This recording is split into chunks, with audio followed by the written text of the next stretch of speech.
Bom dia a todos, Boker Tov, um dia de paz e boas notícias nos últimos dias para levantar nossa moral e de todos.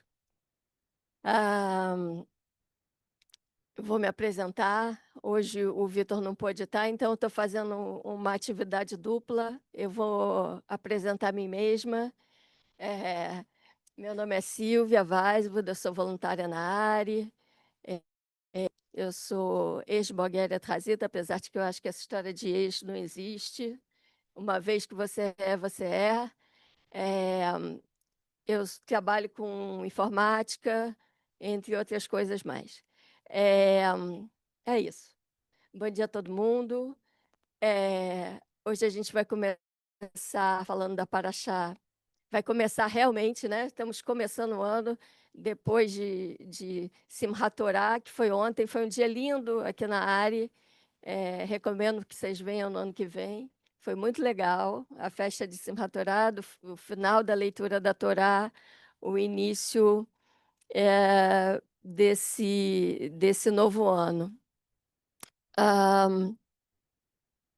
Eu vou começar meu comentário, mas é uma provocação.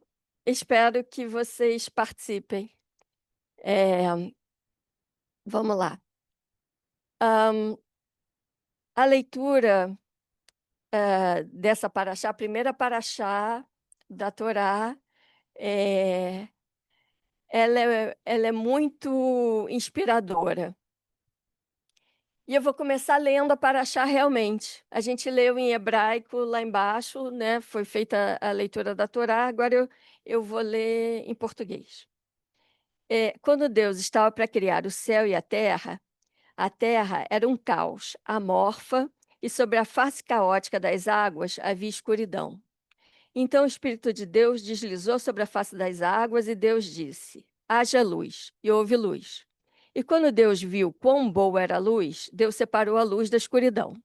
Deus então chamou a luz dia e a escuridão noite. E houve tarde e houve manhã, dia 1. Então Deus disse: haja uma expansão em meio às águas, e que ele separe águas das águas. E Deus fez a expansão que separavam as águas abaixo da expansão das águas acima da expansão, Maim e Shamaim. Deus então chamou a expansão céu, Shamaim. E houve tarde e houve manhã, segundo dia. Então Deus disse: que as águas abaixo do céu sejam reunidas em um só lugar. E para que o chão seco possa ser visto, para que o chão seco possa ser visto. E assim foi. E Deus chamou o chão seco de terra e a reunião das águas de mares. Quando Deus viu quão bom era isso, Deus disse: que da terra se faça crescer a vegetação, plantas com sementes, árvores frutíferas que deem frutos sobre a terra, cada um conforme sua espécie, com as suas sementes neles. E assim foi.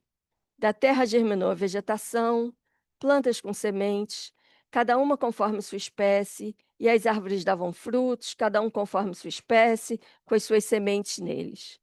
E Deus viu quão bom era isso. E houve tarde, e houve manhã, terceiro dia. E aí ocorre o quarto dia, eu vou parar de ler, ocorre o quarto dia, que hajam luzes para separar, luzes para a expansão do céu iluminar a terra, uma luz maior para governar o dia, uma luz menor para governar a noite e as estrelas, e houve tarde, e houve manhã, quarto dia. A leitura é sempre e houve tarde, e houve manhã. E o dia sempre começa à tarde, e assim a gente começa todos os, ah, todas as festas judaicas e o dia judaico a partir da tarde. E aí Deus criou os seres vivos e os monstros marinhos e todos os seres vivos que rastejam e que surjam seres vivos de todos os tipos, animais domésticos, rastejantes, animais selvagens. E Deus viu quão bom era isso. E agora diz: façamos os seres humanos, a nossa imagem conforme a nossa semelhança.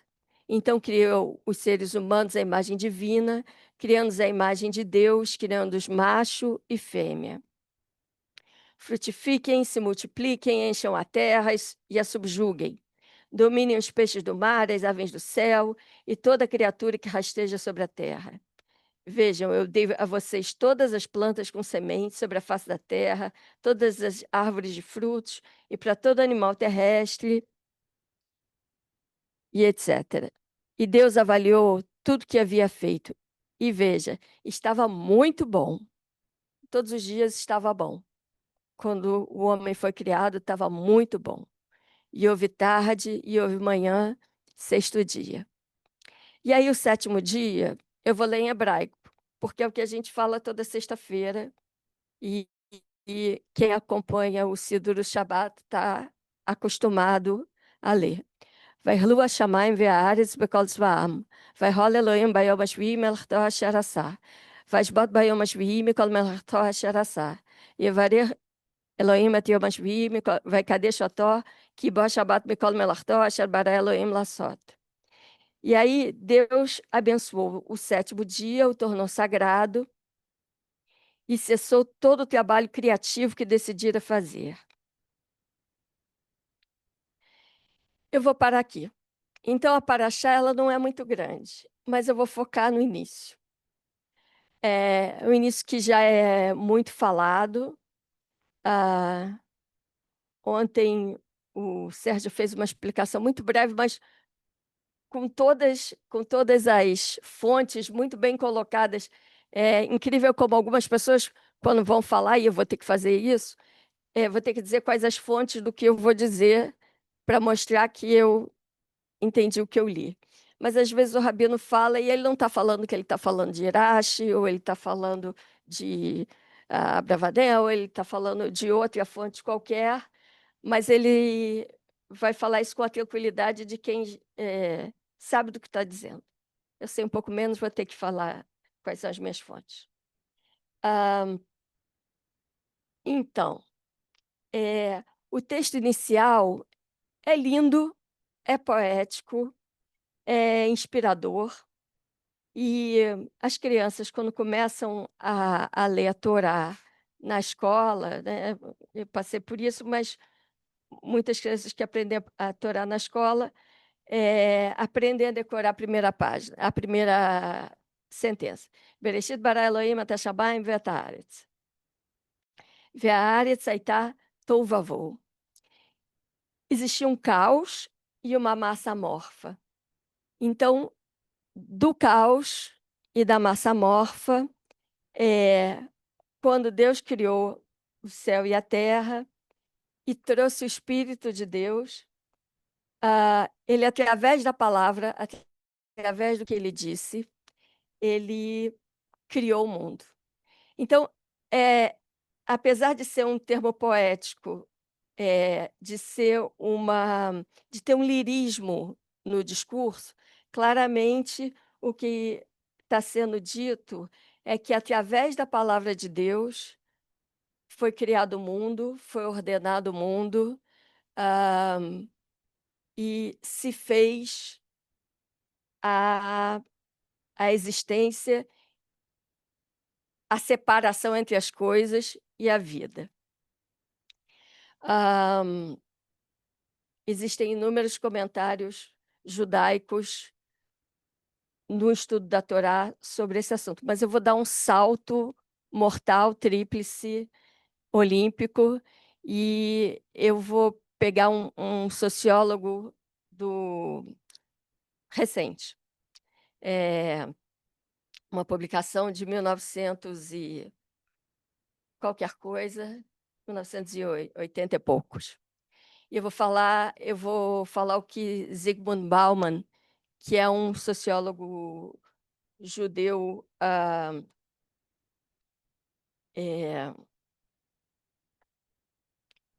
de origem. Vou dizer de que ano é o livro. 1925. Pronto.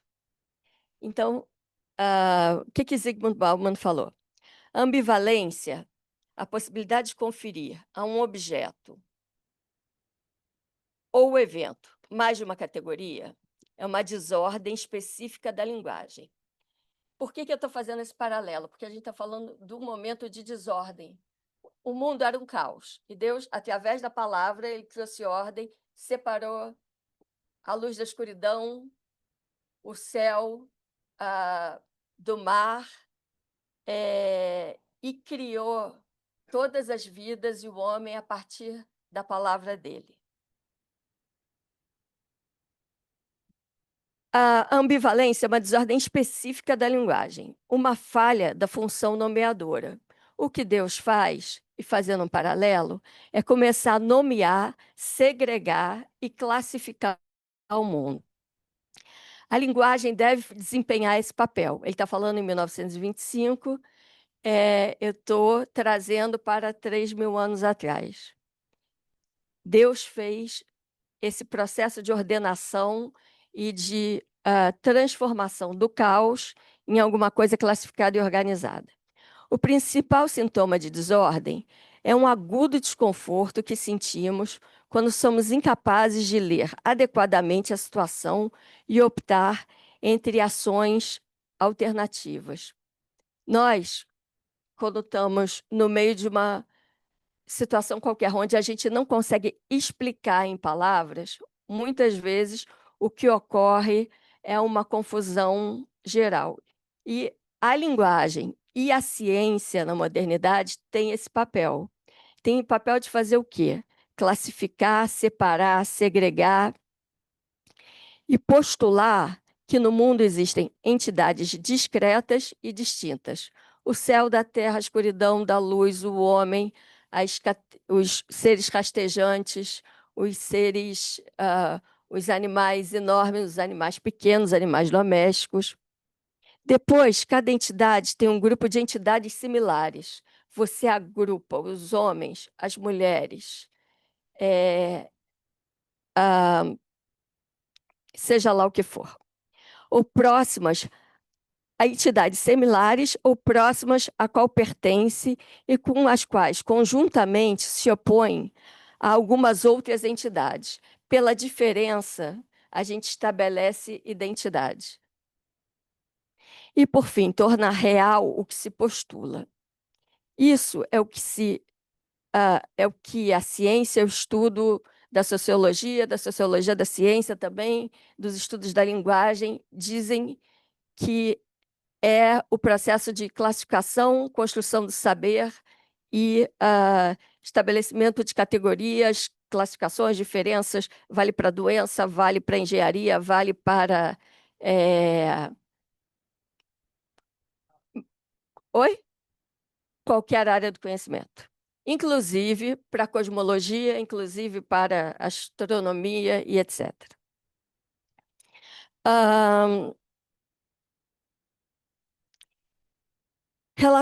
Relacionando padrões diferenciais de ações e diferentes classes de entidades, a evocação de um padrão de comportamento específico, tornando-se a definição operacional de classe, o que se faz é dar ao mundo uma estrutura.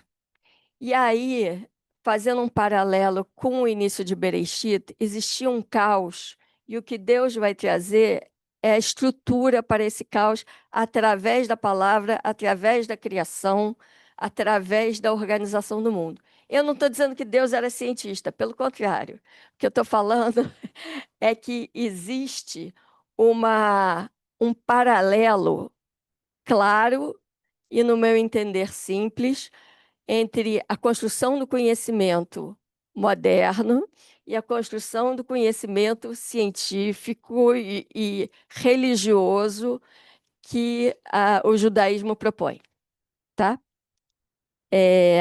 Então, classificar, em outras palavras, é dar ao mundo uma estrutura, manipular suas probabilidades, tornar alguns eventos mais prováveis que outros, comportar-se como se os eventos não fossem casuais, ou limitar ou eliminar sua casualidade. E aí, um comentário mais uma vez. Quando a gente vem para a sinagoga, e quando a gente vem estudar a Torá, e quando a gente vem ler nas fontes originais e antigas do conhecimento, a gente está trabalhando exatamente naquele intervalo entre o que pode ser classificado e o que não é classificado.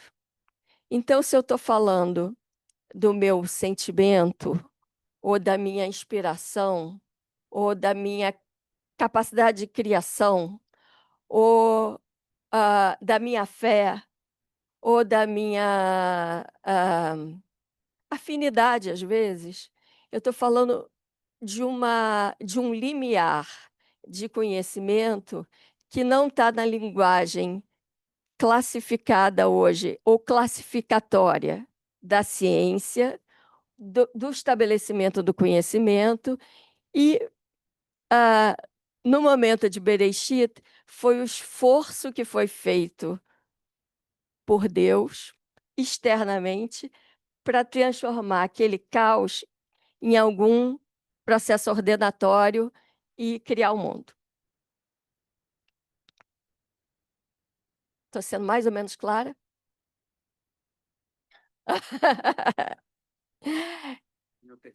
Vai lá. Estaba esperando cuándo posso me levantar, porque o rabino está me esperando na sinagoga grande para uma cerimônia. Obrigado por ter vindo. É rápida. Obrigado pela honra de ter vindo. A ambivalência, e ele chama isso da ambivalência da modernidade. A ambivalência não é bi, né? Esse bi é múltipla valência, né? É uma pluralidade de valências.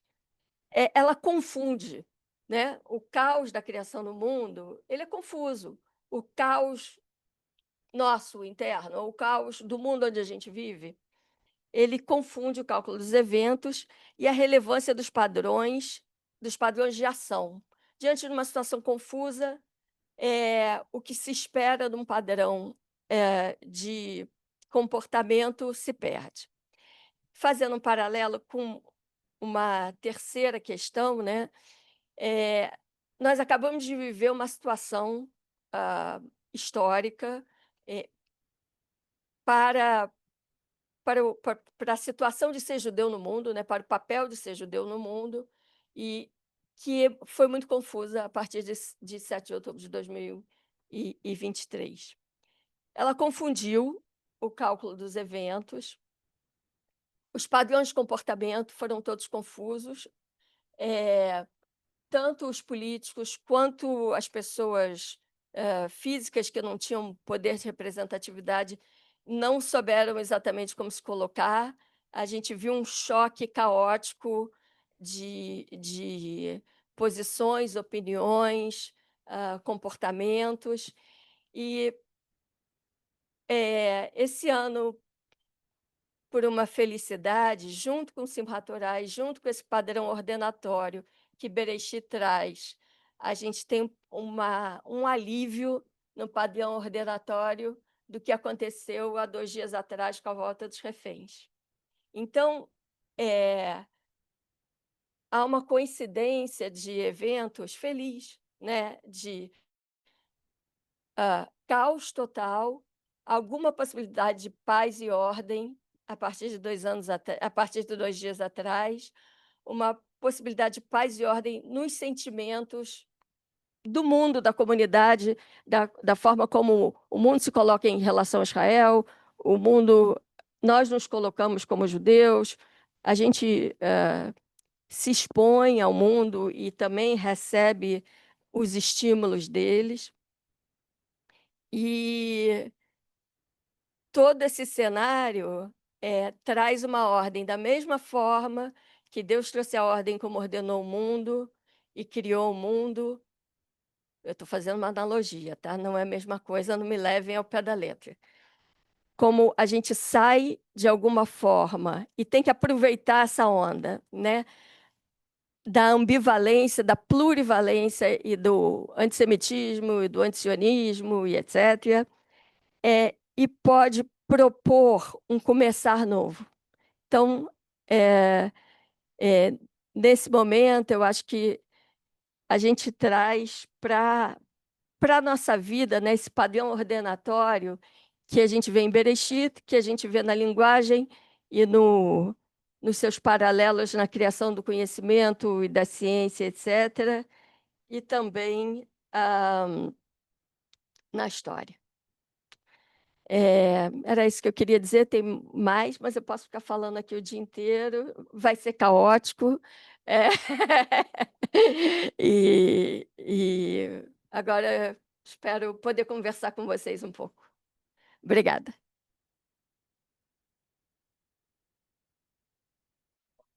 Oi?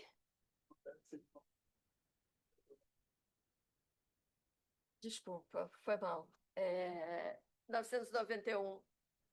1991. 1991 foi mal. Ele nasceu em 1925, foi pegar a página e não conseguiu. Hã? No Entre Guerras, é. Ele. Oi? Ele faz um comentário sobre a Segunda Guerra Mundial maravilhosa.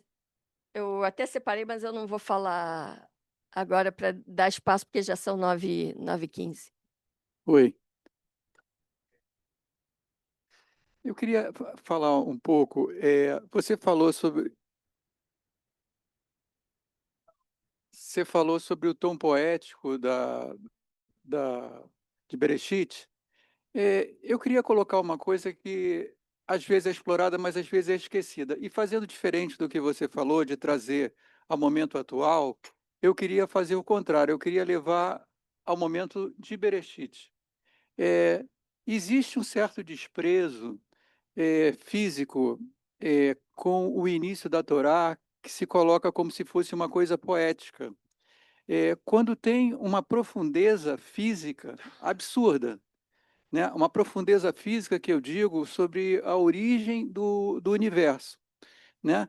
Existe um desconhecimento comum, até porque a física moderna é uma física nova. Eu, quando estudei engenharia, não tive uma aula de física moderna, né? Hoje, as faculdades de física elas já começam com a física moderna. E na física moderna, existiu um tempo em que o tempo não existia. O tempo é uma criação, o tempo ele precisa da matéria. O tempo só começa quando existe matéria. É um conceito que a gente não consegue entender porque a gente é viciado nessa questão do tempo. A gente não entende por que o tempo passa diferente em diferentes velocidades. A gente não entende que no mundo microscópico um objeto vai de um ponto ao outro sem passar pelos pontos intermediários. É um mundo totalmente diferente do que a gente vive hoje em dia. E a gente pensa que também isso que se chega hoje da conclusão do que é o universo, a gente acha que tem a verdade, mas a verdade vai mudando toda hora. E cada vez que ela vai mudando, ela vai se aproximando mais de como está escrito em Bereshit. Eu vou dar um exemplo. O Woody Allen, ele tem um filme chamado O Dorminhoco, um filme muito antigo, é um dos primeiros filmes dele, em que ele dorme 200 anos, ele acorda no futuro e dão para ele um bolo de chocolate e um cigarro. Ele fala, um bolo de chocolate. Agora a gente descobriu que isso aqui faz bem. Então as coisas vão mudando. E, por exemplo, água. Deus pairava sobre as águas, mas a água não existia no início do universo. Não existia como?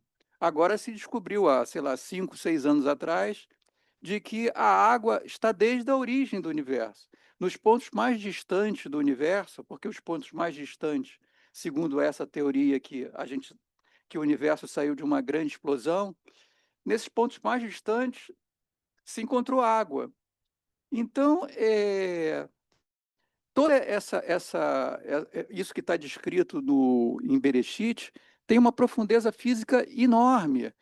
A criação do tempo, é, o escuro, a luz como início, porque sem matéria não tem luz, não tem nada. Então, é uma coisa que é pouco explorada. E também o seguinte: boa parte dos cientistas, se não a maioria, acabam a vida em discurso de metafísica.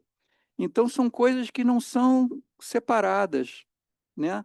É claro que a forma como a Torá fala, ela não poderia falar naquele tempo que não existia tempo, que o universo vinha de uma grande explosão, mas tudo isso está lá, a expansão. E eu acho que um dos segredos até da Torá, da Bíblia, ser o livro mais vendido do mundo, é pelo seu início. O início da Torá, da Bíblia, é um início fantástico, porque ele tem a profundeza física, ele tem profundeza poética, tem isso que você falou da organização das palavras, separar cada palavra com um objeto, um animal, e eu acho que isso deveria ser aliás, deveria ter um conselho físico, assim como existiu um conselho físico para criar a bomba atômica, deveria ter um conselho físico sem preconceito para estudar sobre a ótica da física esse início da Torá. É, é, posso conversar com você? Eu já vou respondendo. Eu acho super interessante esses paralelos, porque, na verdade, a gente está falando de uma história do conhecimento e aquela era a percepção da criação do mundo. Inclusive, se a gente lê o Plauto, a gente vai dizer que várias culturas cananitas na região também compartilhavam, de alguma forma, daquela daquele entendimento da criação do mundo, né? O trabalho arqueológico ajudou a entender como as outras civilizações também estudavam e entendiam aquele momento histórico. Mas a gente também não pode, com todo respeito, fazer o departamento científico do Vaticano no mundo judaico. É exatamente essa é uma das nossas sabedorias milenares. Eu estou aqui como, né, reformista mesmo, e a gente não pode misturar Lé com Cré, né? E eu acho o máximo a incerteza, né? O que você está falando é do departamento de incerteza da ciência e da cosmologia e da física moderna, etc., que tem vários gaps a serem preenchidos e que eles parecem muito com esses gaps que hoje existem em Bereshit. Mas um dos comentários que é feito também é o seguinte, que o Tanar é um livro de leis, né? É, antigamente se vendia o Tanar como a Lei de Moisés. E ele tem, para a criação do mundo, um espaço de, vou chutar aqui, eu não me lembro exatamente o número, 60 psukim, e para o Êxodo 600 e para a legislação não sei quantas. Então, ele é basicamente um livro de leis e não um livro científico e nem um livro de criação do mundo. Ele é um pequeno pedaço da criação do mundo, da criação do homem, que é lindo, bonito, e eu não estou indo ao final da Paraxá, mas tem uma tragédia logo em seguida, porque Caim mata Abel, e aí, ladeira abaixo, voltamos à nossa humanidade básica. existe uma briga entre irmãos, né? E o mundo vai sendo criado a partir dali. Mas é um momento inicial lindo. Mas eu estou discutindo com você, mas eu concordo com você também. Ricardo está querendo fazer um comentário. Hein? Ah, tá, passa.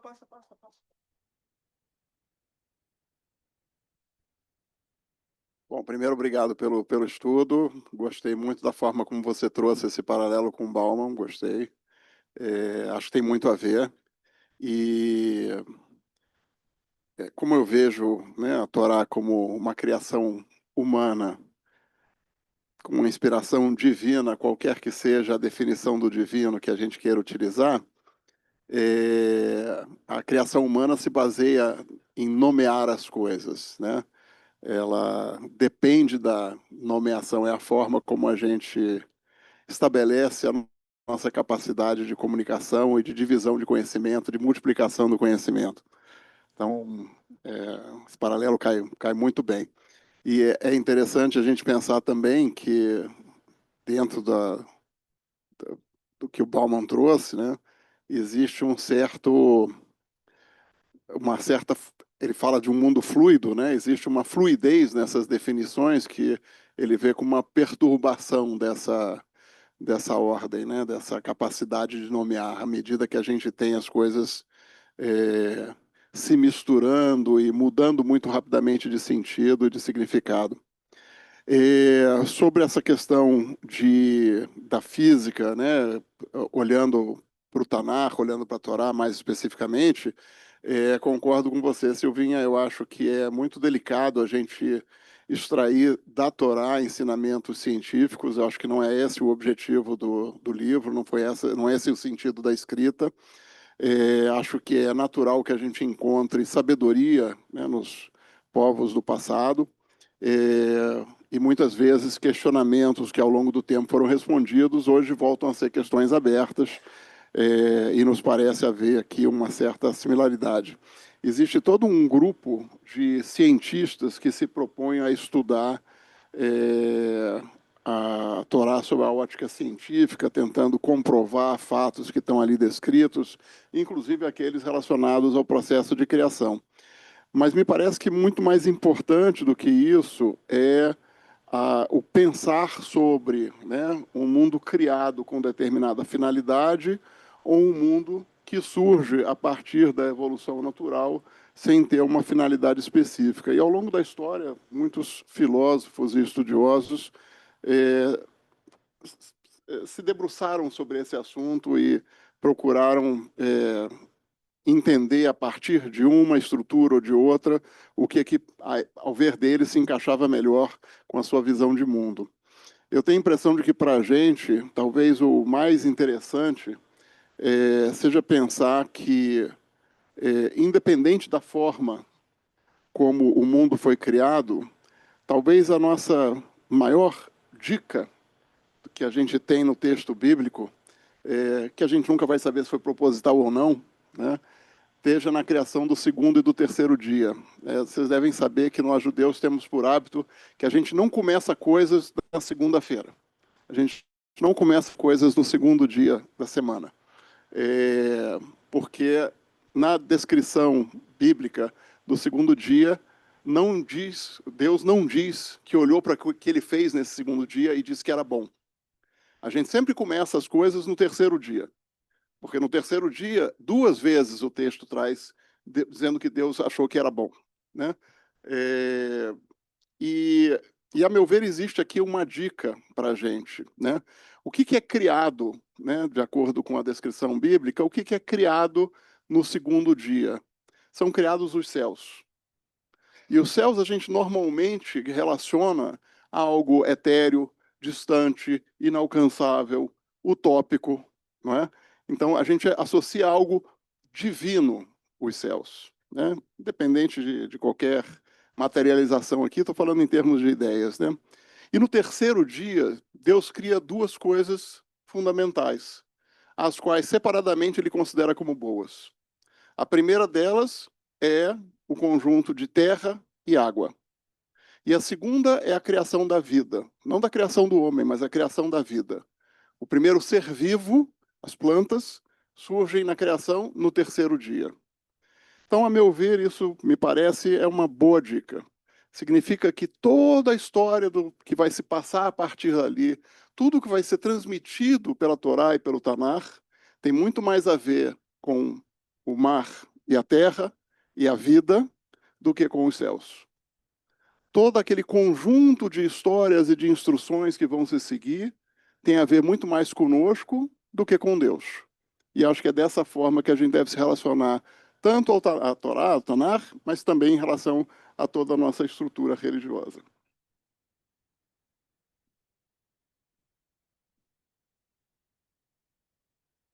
Olá. Interessante que cada texto desse mexe com a gente de uma outra forma. E eu vou voltar ao texto propriamente dito, independente de outras avaliações futuras, é que depois de cada criação, a expressão que Deus viu que isso era bom. Mas há apenas uma exceção, a criação do ser humano, após a qual a Bíblia não dá esse pós-fácil habitual, e Deus viu que era bom. O ser humano não é funcional, mas moral. Se sua criação será boa ou não, depende de sua livre escolha. É nesse sentido que o ser humano fica bem no centro da terra. Ele irá santificá-lo, resgatá-lo, ou saquear e destruí-lo. Será que ele perceberá seu potencial de agir à imagem de Deus, imagem que está dentro de cada um de nós, colocando os atributos de Deus como a medida de todas as coisas e, assim, aperfeiçoando o mundo, ou ele idealizará sua própria fragilidade e, por fim, se afogará em fraqueza, trazendo o mundo inteiro com ele? O ser humano permanece no centro do palco, mantendo em grande parte o mundo inteiro em suas mãos e nas garras do seu livre-arbítrio. Na Haftará, o profeta Deutero Isaías, no século VI antes da Era Comum, proclama que o Deus que criou o céu e a terra é também aquele que criou o povo de Israel, para ser o povo da aliança, uma luz para as nações. Uma luz para as nações é uma expressão frequentemente citada, geralmente entendida como significado que Deus criou Israel para ser uma luz para a humanidade, um mensageiro de boas novas que levará o mundo a reconhecer o Deus único e assim guiá-lo para a unidade, a paz e a justiça. Essa é uma tarefa assustadora, e por alguns séculos antes e durante a ascensão do cristianismo, os judeus estavam, de fato, ativamente engajados em levar sua religião às nações pagãs. Muitos milhares se converteram naquela época ou se tornaram simpatizantes, alguns deles pertencentes à liderança do Império Romano. Os esforços missionários do cristianismo foram grandemente auxiliados pela presença desses enclaves de novos judeus ao redor do mar Mediterrâneo. Eles formaram o trampolim para a expansão da nascente seita cristã judaica. Os romanos, então, proibiram esses esforços e nos séculos seguintes, quando os cristãos alcançaram o domínio na Europa, a Igreja também proibiu os judeus, sob pena de morte, de realizar atividades missionárias. Com o tempo, a tradição judaica se afastou de qualquer esforço de conversão e, na prática, desencorajou todas as conversões. É isso.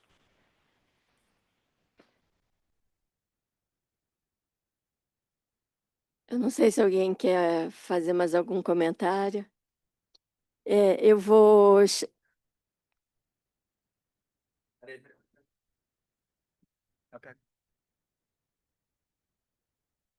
Só fazendo. Tá funcionando? Só fazendo uma correção, uma correção. As conversões dentro do judaísmo no primeiro século eram entre judeus de outros grupos para o seu próprio grupo, nunca entre judeus para fora do judaísmo. Então, eram fariseus tentando trazer saduceus, essênios para o seu grupo, saduceus tentando estabelecer sua influência fora do seu grupo e trazendo para o seu grupo, e nunca para as outras nações, digamos assim. Embora existiu, sim, conversão de outros povos.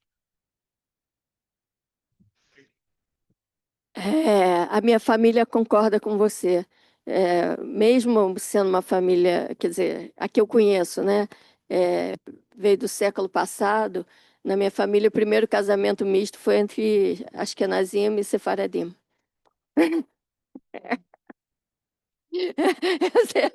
Eu tô brincando, foi uma piada. Eu fiz uma piada.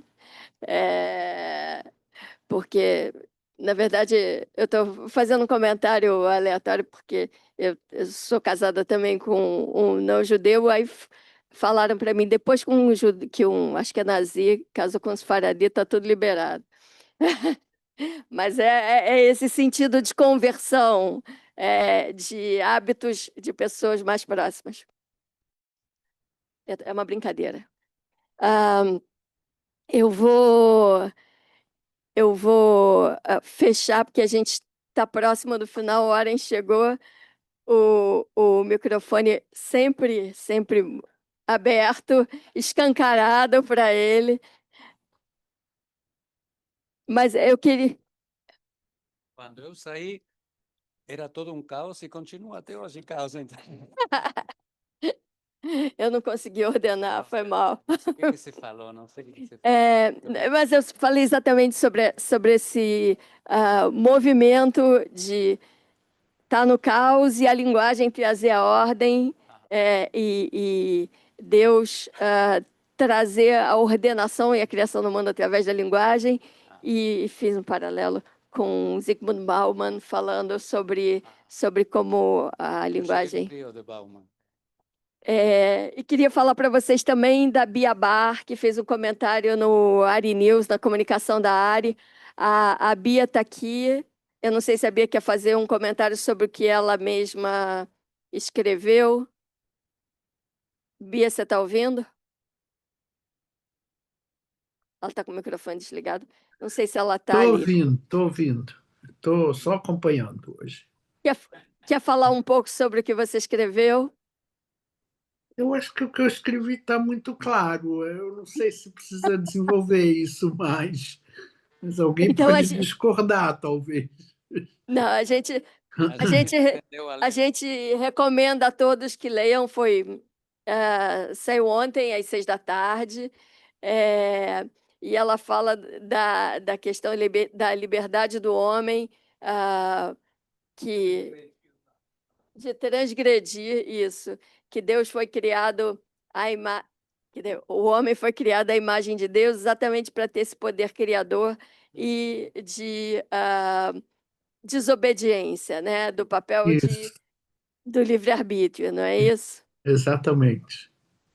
Então, eu vou fechar a minha fala, lógico que está aberto para quem mais quiser falar, mas dizendo o seguinte, o que eu estava querendo defender é que a gente pode operar e deve operar na sinagoga exatamente naquele limiar, naquele intervalo entre o que é o esforço classificatório, ordenatório e de criação de saber da ciência, que existe, é louvável, é histórico, muda o tempo todo e, no meu entendimento, deve ser respeitado e lógico, utilizado da melhor forma possível. Entre o caos existente e poder entender que entre uma coisa e outra existe uma sabedoria, que é a sabedoria que a gente está tentando viver, operar, sentir e crescer com ela, que é a sabedoria que o judaísmo traz no âmbito da religião e dos textos antigos e das fontes ancestrais, e que crescem e que tem um conjunto de saber tão robusto e tão válido e inteligente quanto outros tipos de conhecimento, como, por exemplo, a engenharia, ou a filosofia, ou é, a arquitetura, ou mesmo a medicina, a química, a física, etc. Tá bom? Então, era isso que eu estava querendo trazer e justificar para vocês. Muito bem. Se ninguém quiser mais fazer um comentário. Me ocorreu agora, ouvindo sobre o caos, a transgressão, o livre-arbítrio. Bom, sobre o universo, digamos, Deus acertando um pouco o caos, separando as coisas, nomeando as coisas. Mas nessa mitologia existe o que se chama a criação contínua, e isso é responsabilidade do homem, né? O homem foi Asher bara Elohim la'asot. Deus criou para fazer, para continuar fazendo. Por isso dizemos que a criação, como se diz, Amechadesh bechol yom tamid ma'aseh bereshit, renova a cada dia a criação, né? O começo. Então, aí me ocorre que a humanidade, o primeiro casal, foi inserido num lugar paradisíaco, no Gan Eden, no paraíso, onde estava tudo resolvido, não tinha problemas, não tinha nem responsabilidades, nem nada, né? Mas se o propósito da criação do homem tivesse sido esse, então não teria havido aí um desafio à transgressão. Você falou em transgressão. Então, se diz que Deus colocou aí esse versículo que diz: de todas essas árvores você poderá comer, menos da árvore do conhecimento do bem e do mal. Então, Deus diz que, a tradição diz que Deus colocou essa árvore e essa proibição para quebrar aquela perfeição que era como estar vegetando, como ser mais um ser não humano, né? Lá simplesmente existindo naquele paraíso. Então, era necessário que a humanidade nascesse ao que a vida é de verdade, né? E para nascer precisa ser expulso do útero do perfeito, né? Que era o Gan Eden. E aí se deparar com ter que respirar, ter que chorar, tem que falar, tem que aprender uma série de coisas. E isso é o que se chama a contínua criação. O homem teve que sair desse paraíso porque o propósito era de que essa humanidade continuasse a criação permanente. E aqui estamos tentando acertar o caos que ainda existe. Não existe o caos, digamos, no universo entre as águas, os céus e a terra, mas, de certa forma, a gente lida com um mundo que pode doer, né? Pode doer, pode também acolher, mas a gente tem que viver a vida como ela é. E esse relato da criação, justamente o que quer deixar bem claro é isso, né? Quer que o homem seja transgressor e com seu livre arbítrio vá e coma do que estava proibido, para quê? Para ser expulso, para viver a vida que a gente tem que viver. É isso. Muito obrigada. Acho que a gente fecha com chave de ouro. É, Bom, eu acho que a gente vai fechar a transmissão agora. Clarinha, Bia, Beunice, se mais alguém quiser fazer algum comentário. Então, Boker Tov a todo mundo, Shabbat Shalom, e Então, até amanhã. que seja um bom começo. Isso.